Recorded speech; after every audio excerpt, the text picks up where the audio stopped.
Hello, everyone.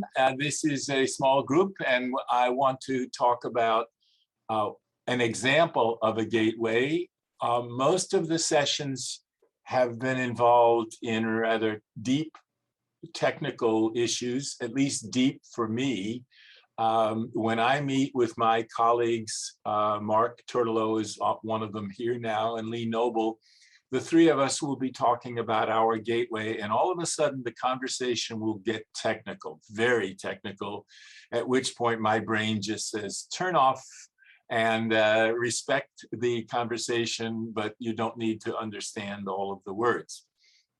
So I want to talk about one gateway. It's called SIMIODE, and it's an acronym for a Systemic Initiative for Modeling Investigations and Opportunities with Differential Equations. Basically, we are funded by the National Science Foundation. That grant is winding down. We have received funding and lots of support from SGCI, and that's what I really want to talk about today, to point out how not only gracious they've been, but how helpful they've been and how they can continue to do that. We've gotten some support from the Hewlett Foundation, from Hub Zero, which is the platform, and from Cubes, where we're moving our entire community as we speak. SGCI has helped SIMIODE answer the question, what do you do when the grant runs out? So what we are about is helping faculty and supporting faculty who want to liven up and make their differential equations course more applicable, more modeling, more realistic driven. And we do that by providing them materials, lessons, projects, and a chance for them to communicate, et cetera, et cetera. I will now tell you while this slide is up, a little personal history. This project began in 2013, and I have been an academic all of my life. I have a PhD in absolutely pure mathematics.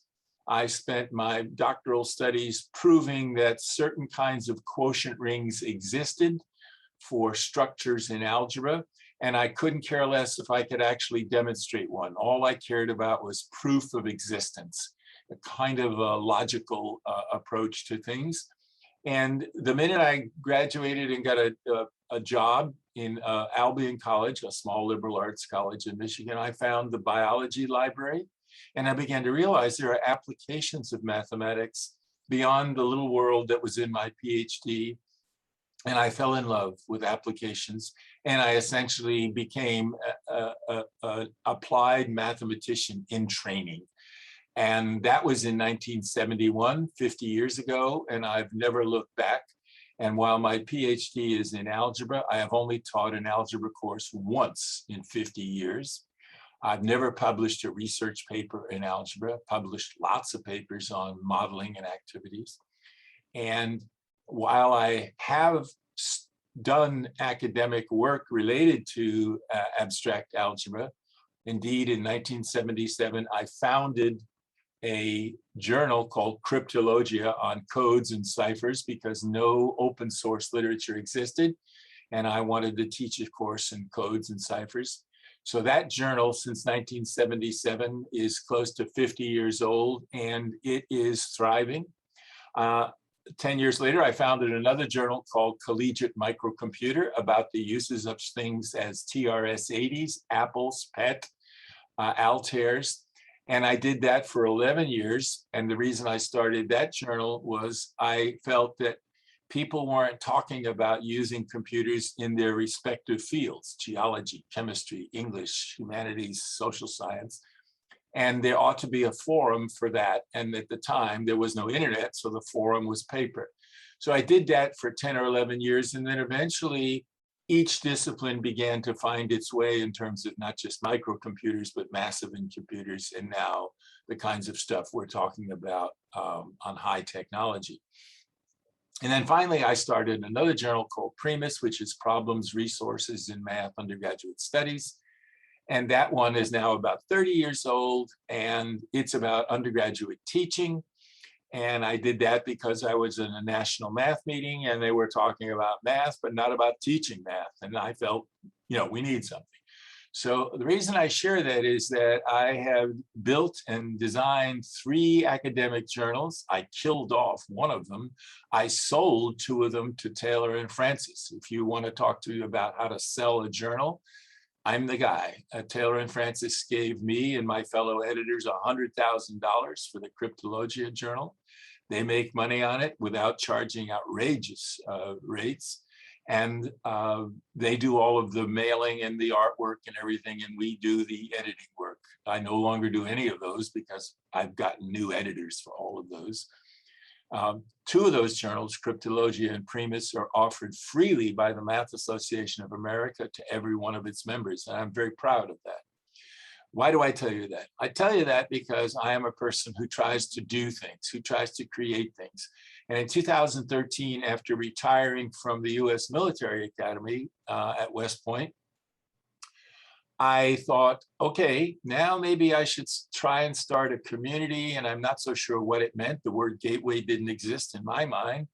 And I built a platform with the help of several colleagues. The current staff consists of Mark Turtolo, who's in the session here, and Lee Noble. There's been several others in the history of the SIMIODE. And we've modified it, we've adapted it, and we're currently in the process of moving it into Cubes, which is a larger Hub Zero platform to benefit from some of the skills, techniques, presentations, tools, etc., and save some costs of Mark and Lee having to do from scratch what other people have already done. So what is this thing called SIMIODE? Well, it's a community of practice. It has students and teachers and industrial people as well, and just private citizens, homeschooling people. We number close to 5,000. A good number of them are not very active. They came to a national meeting and signed up at our booth to get a free t-shirt, and that's the last we heard of them. Some are very active. They author materials. All of our materials are double-blind, peer-reviewed, and refereed and published online. These resources are all about how you teach differential equations through modeling. Let me just say a word about differential equations. It is a pivotal STEM course, usually taught in the sophomore year of undergraduate curriculum. It is required of many engineering curriculum and some science curriculum. Some science curriculums include differential equations in specific courses. Chemistry includes it in physical chemistry. Electrical engineering will include it in a circuits course, et cetera, et cetera. Mathematics majors will oftentimes be required to take differential equations because it's probably one of the more applicable courses. At some point in your life, if you were an undergraduate in computer science or in engineering, you may have actually taken a differential equations. I dare say you may have been subjected to a differential equations course. Traditionally, what a differential equations course is, I give you this equation which involves the rate at which something happens, and I say to you, could you tell me how much there is, how far we've gone, how fast, etc., based on rate information. The classic example in 3rd grade is distance equals rate times time. I tell you the rate, 30 miles an hour. I ask you, after 3 hours, how far have you gone? You simply multiply 30 by 3 and get 90. The rate equations get more complicated as phenomena become more interesting and applicable. Most of the times when I talk to engineers, and I talk to a lot of engineers, and I mention differential equations course, they simply roll their eyes and remember torture. They remember being driven by one technique after another and no instructor ever telling them why they're doing this, except to say, you're going to need this downstream. And one of the reasons is because the instructor is often a mathematician, perhaps one like me who's a theoretical trained mathematician and who's subjected to teaching this course. And he or she goes, okay, I'll do that. So what I have been trying to do with a number and a growing number of colleagues is to provide resources so that those teachers could say, you know, the students keep asking me, why am I learning this stuff? And they're chemistry majors, or they're life science majors, or they're bioengineering majors, or they're social science majors, as Kirk Key is talking about quantitative social science. So they want to study the model of homelessness and how the dynamics of homelessness changes. And one way is to look at data, but another way is to try to pick up a relationship on the relationship between homelessness and loan defaults, mortgage lack of payment, change of interest rates, very complicated things. So we try to provide resources for those teachers so that they can teach and give rich examples. And for many of these teachers, it's also an exciting time because they're going, wow, I didn't know the differential equations involves this. At the end of this talk, I'm actually going to do a differential equation modeling activity, just superficially to give you an idea of what it is in case you ever did take such a course. Or you have a colleague that's involved in one. All of the resources are free. We do have some sustainability activities in which we do have some fees, and I'll talk about those, and they came from our SGCI interactions. Most of the things we have are called modeling scenarios. There's a description. The students collect some data, or the data is available in the literature. They make a mathematical model. They solve the equations in the mathematical model. They estimate the parameter using the data. And then they confirm or reject their model by saying it doesn't do a very good job. It has inadequacies. Or if it's a good model, they may do a sensitivity analysis and say, I wonder if I change one of the parameters, what difference will that really make? So there's a whole spectrum of activities, a linear activity, sometimes nonlinear, you go down different paths and so forth. As I said, we're migrating to cubes, and that's in progress. Let's look at an overview. As I said, we began it in 2013. We incorporated as a 501c3 nonprofit. Again, people told me you got to have a lawyer to do this. I went online with the IRS. I got all the forms. There's 57 pages you got to fill out, kind of like Bruce Springsteen's 57 channels and nothing on. And I filled them all out and I sent them in. About a month later, I got a call from IRS Cincinnati, and a young man said, I'm calling about your form. And I figured, here they go. You know, they're going to rip into me. And he said, on page 12, you said you're a science organization. On page 20, you said you're a math organization. Which are you? I said, we're actually a science organization. Check. And he went through a whole bunch of things, and he said, I've now corrected them. And I said, now what happens? I will recommend that you be given the official title for the IRS. They're a 501c3 nonprofit, and you will get a notification within 2 months. And sure enough, we had that. What does that do? That gives us a sense of legitimacy, that we're not just some wacko, a bunch of people out here trying to make a few bucks. It helped us when we applied to the National Science Foundation that we were an entity. We're not a school, but we're not a profit organization. We support teachers in high school and undergraduate programs and some graduate programs which require differential equations to be taught. We're trying to motivate the teaching of differential equations using real world applications. Students do not return to a reunion 20 years later and say, you know, Dr. Winkel, I really loved it when you taught us the method of a separation of variables, or when you derived all the formulas for Fourier series. That's not what they return. They say, you remember that time we fooled around with M&Ms trying to simulate a modeling activity and a population activity? That's what they remember. They remember realism. They remember the data that they had to grapple with. They remember arguing about a social science practice. They remember building assumptions. The techniques are not as important as they used to be, especially in light of things like Mathematica, Maple, computer algebra systems that can really knock the socks off of most analytic techniques. So one of the things we're doing at the bottom is advancing students beyond the differential equation course and arming them with those. And incidentally, many faculty who teach differential equations say, what if I don't teach them this technique? Downstream, the mechanical engineer is going to be upset with me. Modeling is a much higher level thinking skill than techniques. If you can teach your students modeling and give them experience in that, they can learn techniques on their own. Indeed, modeling is learning on your own, and practicing that is worth the price of admission. They can pick up any technique overnight out of a differential equation textbook. I'm not saying we don't teach techniques. I'm saying if you skip a few, it's not the end of the world. We have gotten lots of support from SGCI. We went to the first, for us, the boot camp, which was in Indianapolis. Let me see here. I've got the folder somewhere. Yeah, here it is. It's the cover sheet for the sessions that they were running. We were in a group of all sorts of other gateways. I didn't even know what the word gateway really meant.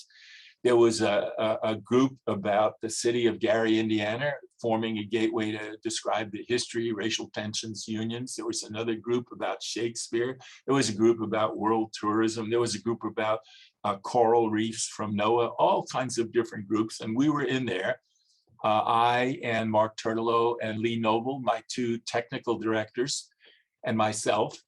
I didn't ask any of our PIs because they were teaching, and this workshop was being held during final exams for many of them. So there were just two technical director people and myself. We had to invest about $8,000 to come to this workshop. While everything was free, and many of the meals were free, we had to pay room and board. I had to pay their wage because they worked for SIMIODE. I, as a director, do all of this free in retirement, but the net cost of transportation, everything was about $8,000. So that was an investment for us. And frankly, I really wasn't sure. It just looked like we ought to know more about what a gateway means, because maybe we are one. What I didn't like about the workshop is this word, how do we sell it? I grew up in the 60s. And I grew up in the military industrial complex, and I was not a war protester per se during Vietnam, but I worked in the Defense Department in the National Security Agency in an attempt to avoid the draft. But at any rate, I didn't like the idea of selling. And so after a week at this workshop, I realized we are all selling ideas.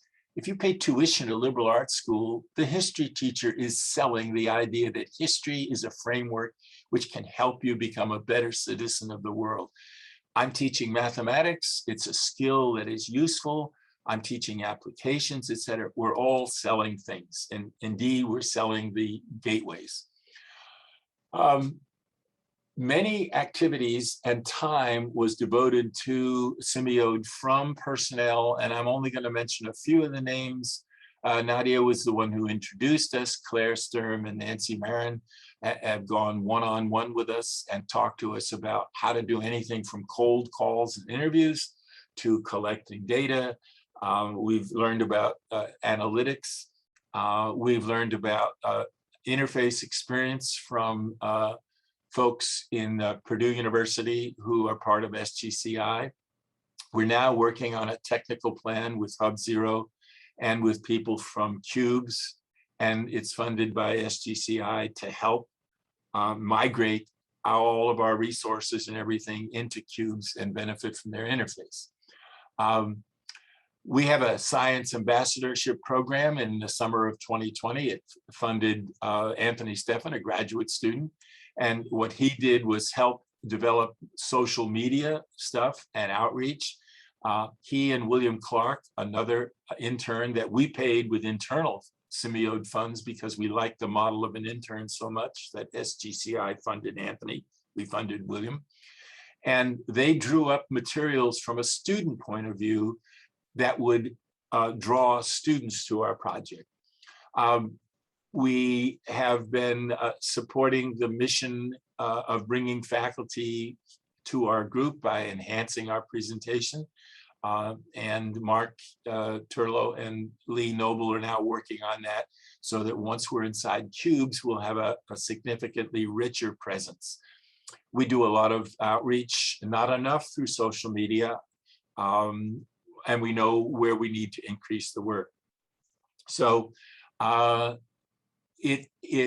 wrote a blog about the Science Ambassador, and you can look that up inside SGCI's home site.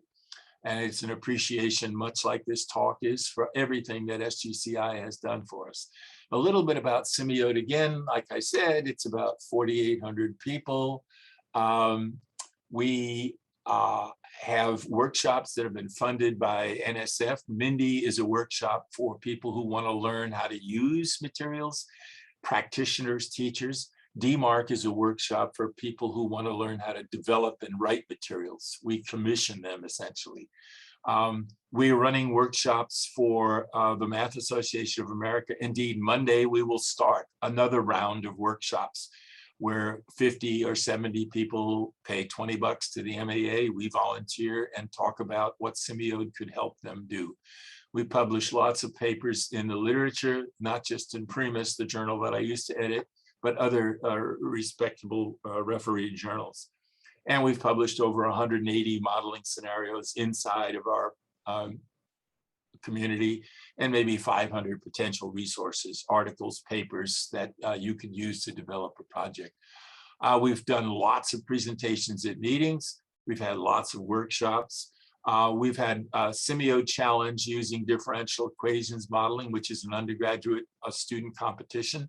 On the 23rd of October, we will release problems for students around the world to work on it. I'll talk about that in a minute.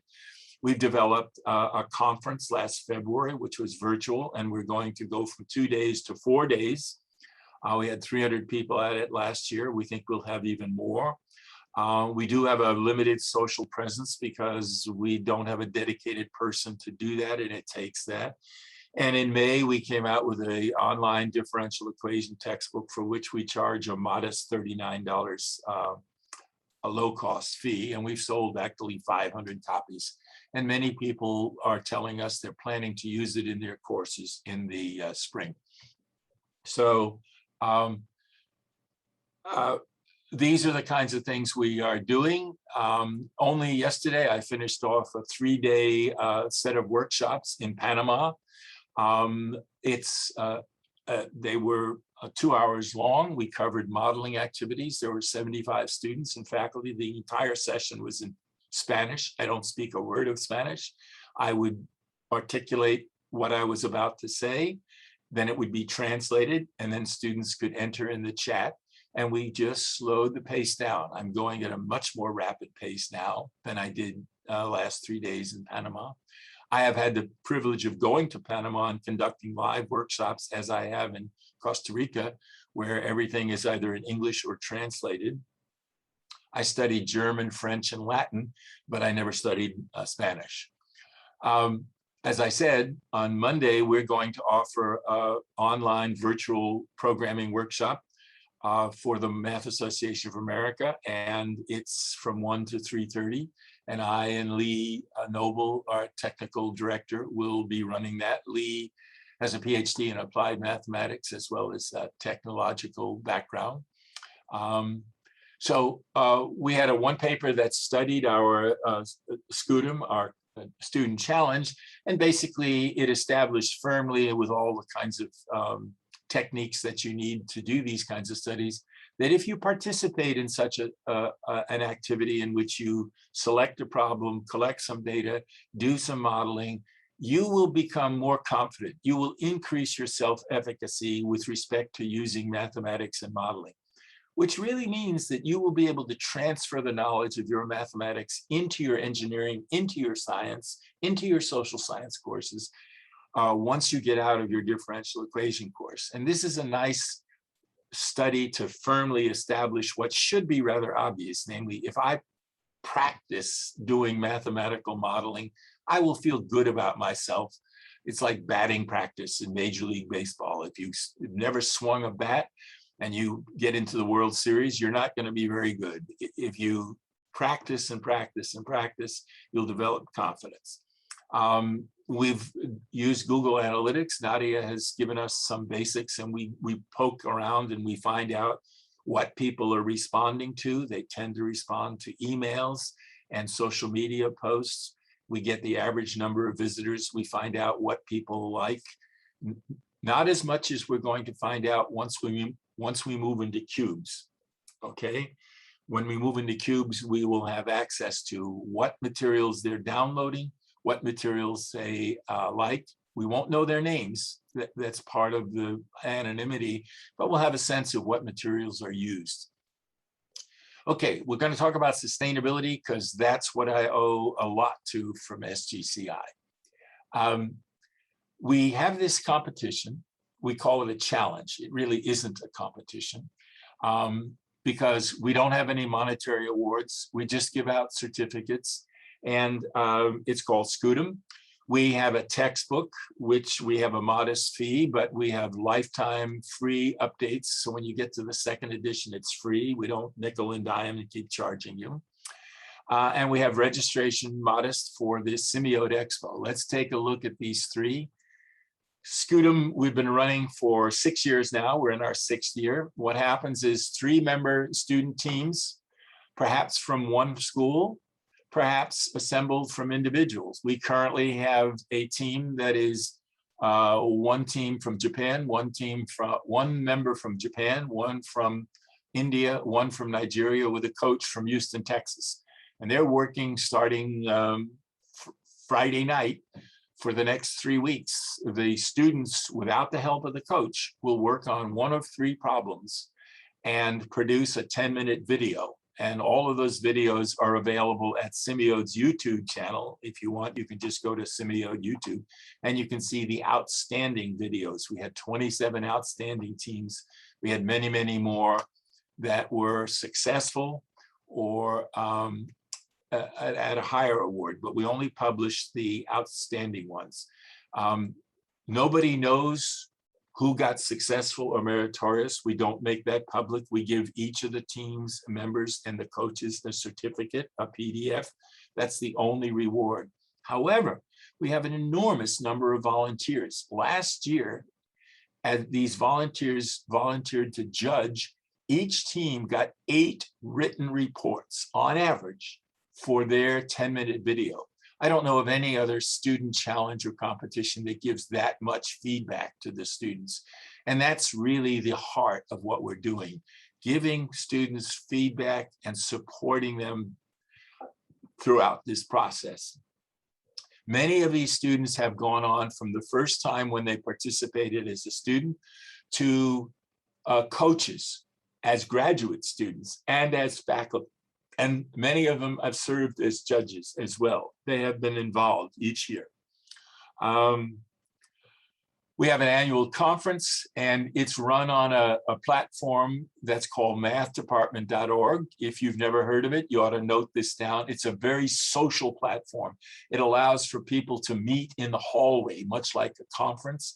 We didn't take advantage of that as much as we did, and so we have an 8-member organizing committee for next February, and we're going to go from 2 days to 4 days. But instead of having back-to-back sessions, we're going to have breather. So we'll have a session parallel, much like you're in one of 4 sessions now, and then we'll have an hour off in which people can get together and have rump sessions, birds of a feather sessions, planned, unplanned, meeting in the hallway for coffee, etc. So we hope to take advantage of that platform. We will have faculty, industry, and student presentations, career presentations. And even though it's all about differential equations, we will have some fun things like a math trivia bowl. We will have keynote speakers, perhaps talking about sports analytics. So there'll be a wide variety of things, and it's a totally virtual program. There's a modest registration fee for the faculty of about $45 for 4 days and $25 for students. We have to cover the costs of the platform and the moderators running at Math Department. Okay, so that's one of the revenue sources. This is another revenue source for sustainability after the grant runs out. And this is this text. And what we're going to do here and have been doing is offering it, and Kurt is about to finish up the last section on Fourier series and partial differential equations, which isn't necessary for most DE courses. But in order to flesh it out, we've decided to add that, and it's remarkable. And you can look up and see what the chapter 1 looks like if you're considering a text, or just contribute $39 and we'll give you a lifetime access to the PDF of the text. We'll eventually have a hard copy, a print on demand, but right now we're getting it out. And the reception is very, very good. The reviews from math journals are exceptional, and so we're pleased about that. I want to take the last few minutes, and we really have less than 10 minutes, just to give you an idea of a modeling activity that students would be involved in. This one we've used successfully. And what it does, it tries to model a falling column of water. And if you think of a graduated cylinder and you punch a hole in the bottle, you can watch the water falling down, down, down. And all you're trying to do is model the rate at which the water falls. We usually have two kinds of versions: a student version, which is a statement and some background material, maybe some data. And then we have a teacher version of each of their modeling activities, which might have some comments for the teacher about how to use the material, what can go wrong, how you might parlay this into something more. These are not answers per se, because for modeling, there may not be an answer. In fact, there may be several answers, and some of the comments that the teachers outline the creative things that could happen with their students and that they ought to be aware of them. So this is an example of an activity. In general, what the students do is they collect the data from an online video with a clock and the falling body. They conjecture some empirical models. They're not very good. They build an analytic model from some scientific first principles, the conservation of energy in particular. We develop a differential equation. We solve it with either analytic techniques, numerical techniques, spreadsheets, or maybe a computer algebra system, or maybe even just free Wolfram Alpha. Just go on and say solve it. We estimate the parameters to fill out the modeling process, and we compare our model with actual data, and we may analyze the sensitivity. So here's a typical what a video looks like. The students can stop and start the digital clock. They can record how high the material water was. They can get hundreds of data. They can get 10 pieces of data. We give them dimensions for various kinds of configurations. Some of them have a bigger opening for the spout for the water to come out. They plot the data. We're not going to go through this as a teaching lesson. They conjecture that it might be a linear fit. It's not too good. There's a bit of a bow and the data is linear. So then maybe they say, maybe it's exponential. Well, there's a little bit too much of a bow. So maybe we ought to do something else instead of just slamming a function. And we begin to analyze the rate of change. And this is where the differential comes in. How fast is the rate or the height changing? Initially, when there's a lot of water, it's falling rapidly because of all the pressure on top. Later on, it's falling less rapidly. And we can do some arithmetic to compare how it's falling in the beginning with how it's falling in the end. All of this is inside a mathematics class. We go and see if we can find some underlying physical principles rather than just slamming a function.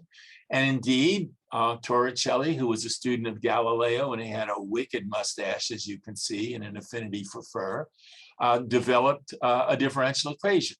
We take the students through the steps of how you use the conservation of energy principle to build this differential equation, which simply says the rate at which the height changes depends upon some parameter, perhaps the opening of the hole, the nature of the liquid, the size of the diameter of the container. It depends upon gravity. If you did it on the moon versus Jupiter, you might get different falling rates. And it certainly depends upon the current height. But it's not linear in the height. It's proportional to the square root of the height, as we would see if we went through the development. So we have a differential equation, but we have an unknown parameter, b, and we want to find out a solution and the parameter. So this is the kind of thing we do in the class.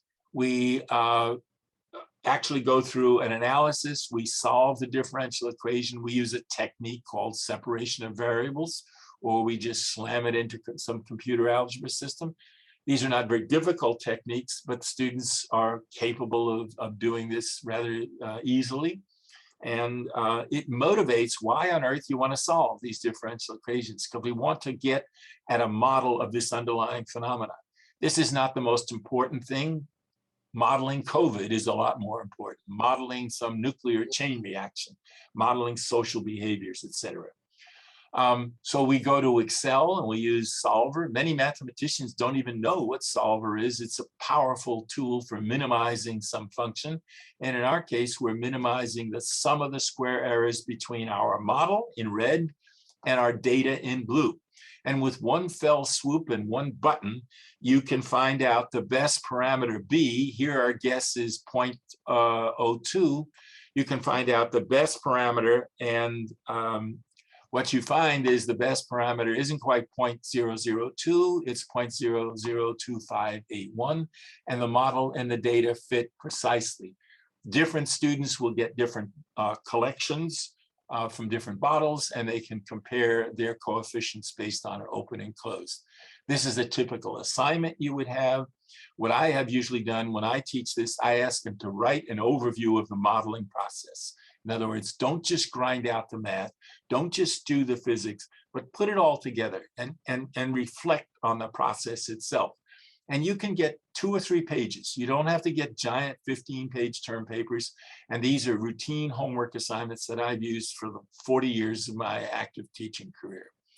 So what I've done today is talk to you about what SGCI has done for us at SIMIODE, and it has done an enormous amount in getting us to think about sustainability. We created a textbook, which has been a dream we had, and we've tied it together with sustainability. We've created a student challenge, which excites students, engages people from around the world. We've created a conference which brings people together and allows them to meet new colleagues, new friends, and share their news.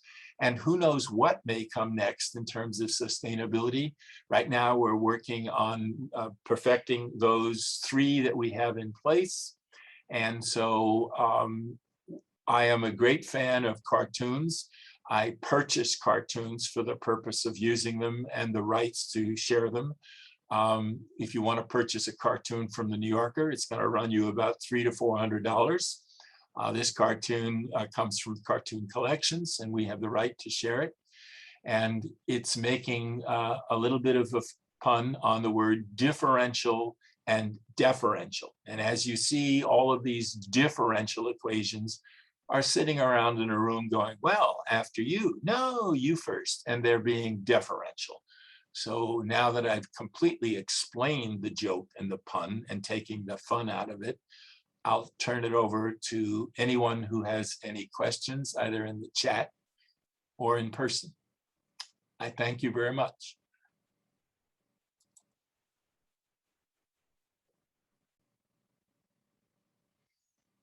I'm not so sure who's the moderator. I see Kirk out there and Sandra. Okay. I'm not the moderator, but just want to say that, Brian, I'm just very impressed with what you have done. It like all the activities and all the strategies that you share with us are like, you know, model framework that many other gateways can emulate. So thank you for sharing. I must tell you that I've met Kirk at other things, and he, like all the other people I met, have wonderful ideas.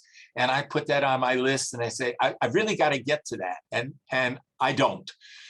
So one of the things that I am finding as I grow older is learning how to delegate and learning how to delegate meaningfully and empower people.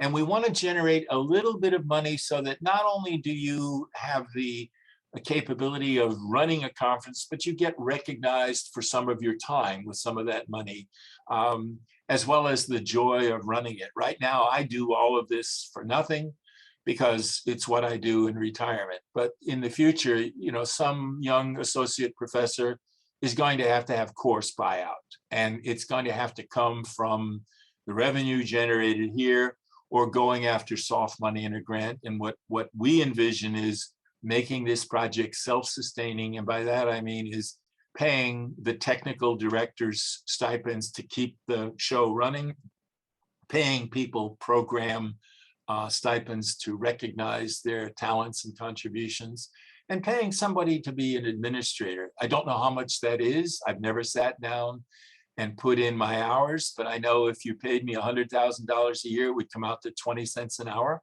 So and one other thing is that when we started SIMIODE, I just poured about $300,000 of my own money. When I was teaching at West Point, I was paid a salary of $175,000 of your federal taxes to teach at a US military academy. And I taught one class of 15 students. So my teaching load was one class, 15 students, but I spent a lot of my time mentoring young faculty. The $175,000 salary that I got, I regarded as a federal grant.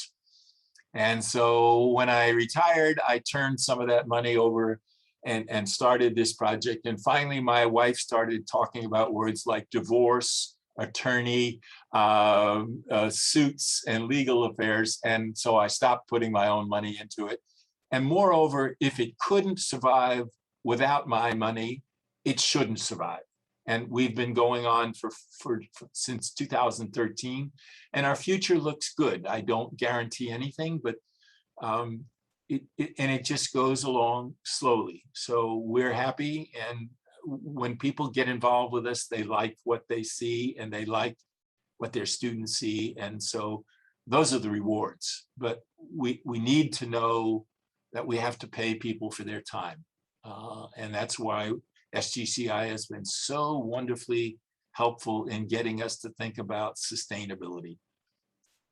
Ryan, there's a question from Linda also. Do you have what MSIs are involved? Okay, one of the things I've learned involving with SGCI is that you learn a lot about TLAs. Some of you don't know what a TLA is. A TLA is a 3-letter acronym. You learn about FLAs, which are 4-letter acronyms. We also learn about 4-letter words that we use when we're upset. As a mathematician, I learn about XLAs, which are X-letter acronyms. Half of the time when I'm at meetings, I have no idea. So I don't know what MSI means. Oh, sorry, I should have.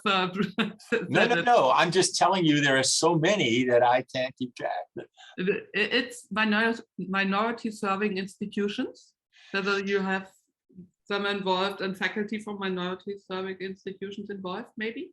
Yes, we haven't got it formally, but we have minorities involved in all of our activities.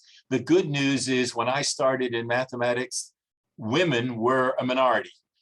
That's not good news, by the way. That's the bad news. The good news is women are now in a mainstream in mathematics. The committee to organize the next expo has 8 people on it. It only has 1 white male, me. It has 3 Asian Indians. It has 1 African-American male. It has all kinds of diversity. We have schools at HBCUs that are involved in our projects, from small ones at Texas Southern to the big ones at Howard University.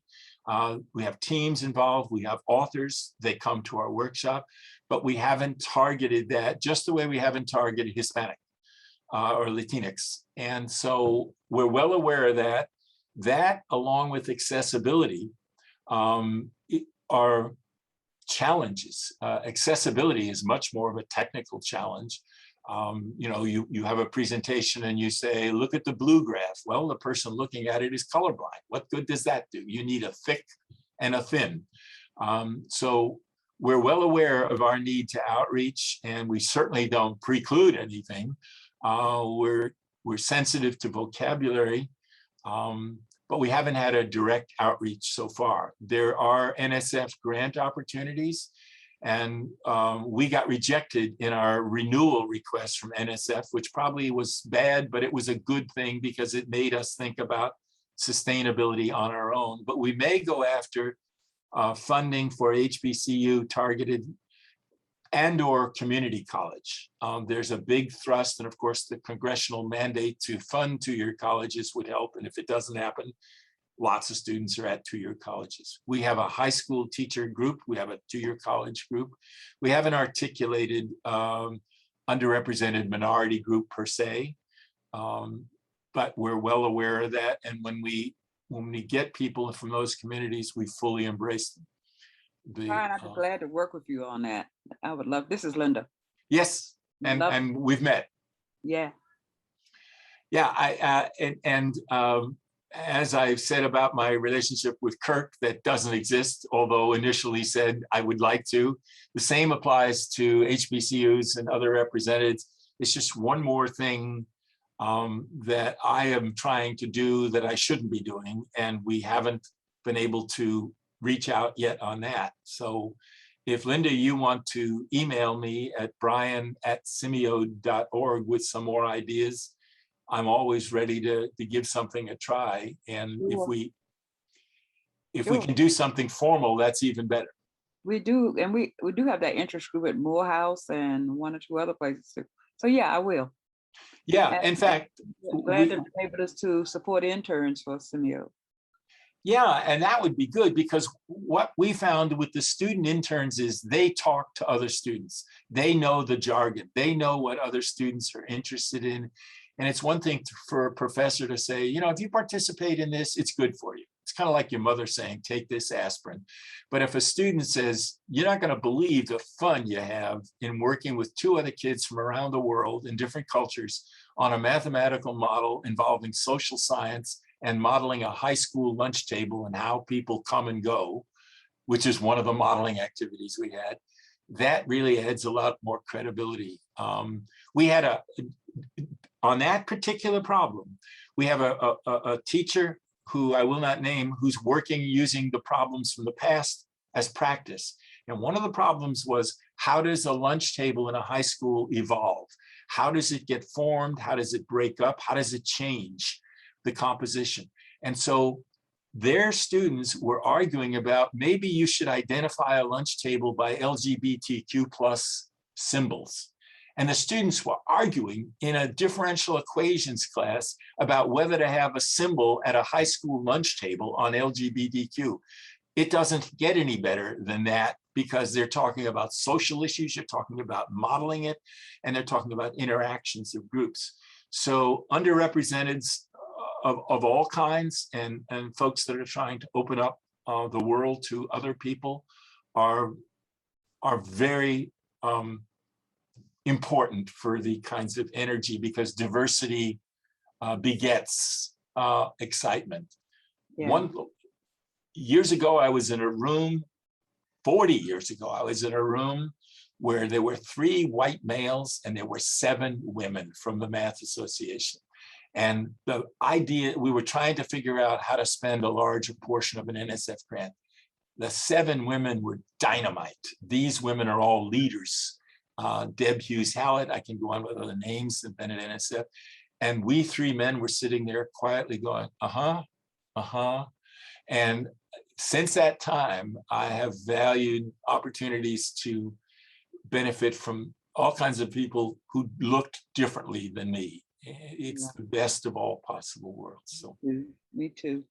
I don't know if Mary Gray was a part of that, but she's dynamite. no, that name wasn't there. But the Liz tell us there are all kinds of people, and she started MAW, Mathematics Association of Women, Association of Women. Yeah, and yes, which we promote through that as well. And my dissertation advisor. Yeah, the tough part. Yeah, if we could have some pro activities. I mean, Donald Outing, I taught with at West Point, is the Chief Diversity Officer at Lehigh University now. I mean, so I'm well aware, and Dennis Davenport, who's at Howard University in the mathematics community, of talented African-American colleagues, and yourself included. I just haven't gotten the organization. And so if you we'll talk offline. Yeah, that would be good. I would love it. Thank you very much. Okay, so are there further questions? Only reminding that it's that we are almost 10 minutes over the time, which is not a problem if people would like to continue to discuss. The next program topic starts in 20 minutes. You only, you take your own lunch break away. So your decision, your decision. I like when people forget that there's a break because they like the discussion. So that is fantastic. So if there are further questions, then I said we can stay in the channel here. Yeah, if there's anything you want to know about our organization, our technical stuff, I can try to answer some of those. Mark Turtla is on the meeting with us, and he and Lee do our technical stuff.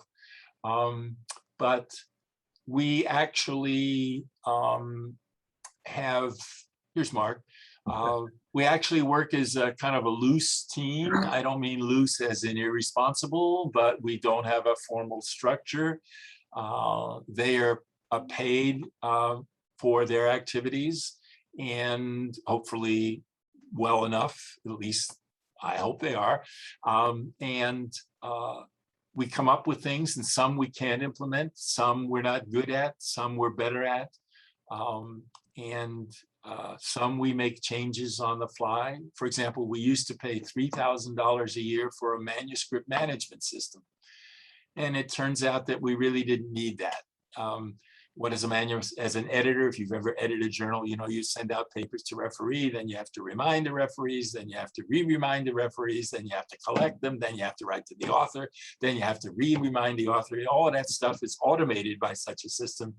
And for years, I did that all manually because there was no internet, and I had little folders. And when I saw a manuscript management system, I said, oh, we got to get this. Well, $3,000 is a lot of money in our game. And if you're not using it that much, we just had to stop it. So we go a little ahead and we step back. That's the kind of learning we've been doing.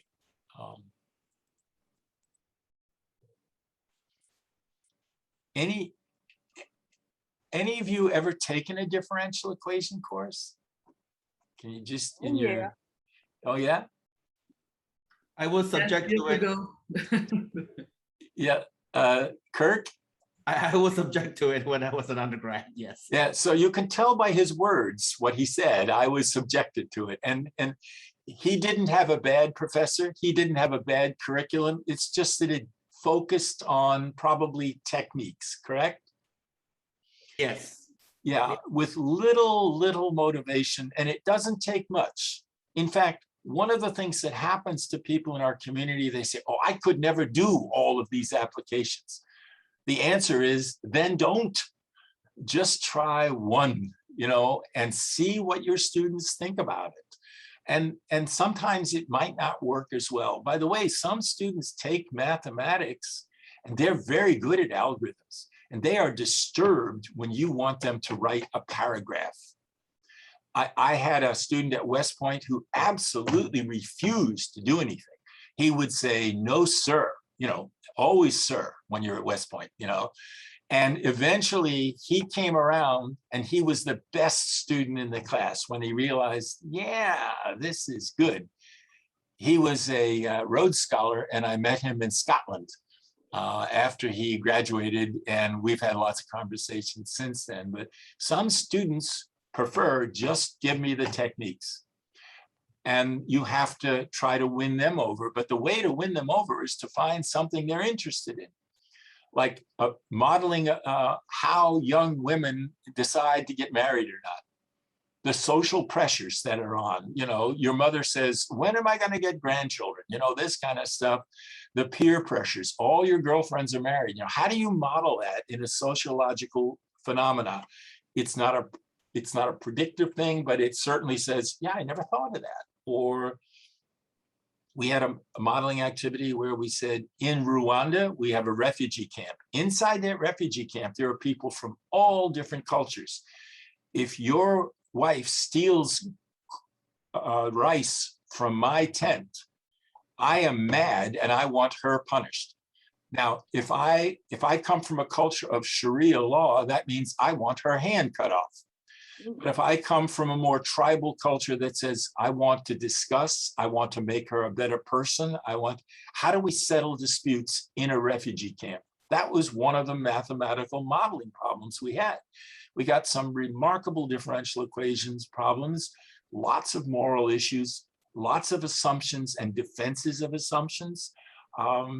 We also had models that involved physical things like a cockatiel or a parrot sitting on top of a wheel, and he just leans forward and the wheel goes around and around. And how does the parrot keep the wheel going? What he does is when it gets to the bottom, he tucks in like an ice skater to make his torque less, and he can keep the wheel going in almost perpetual motion. So how do you model that? So we get students involved, and I'm sure in Kirk, if he was taking economics as an undergraduate, probably we would have modeling for the effect of advertising. We would have modeling for the effects of R&D and revenue streams, et cetera, et cetera. So you can always find activities that will engage a student and teach the mathematics at the same time. Thank you very much. Take care. Thank you. You too. Bye Bye. now. Bye-bye. Bye.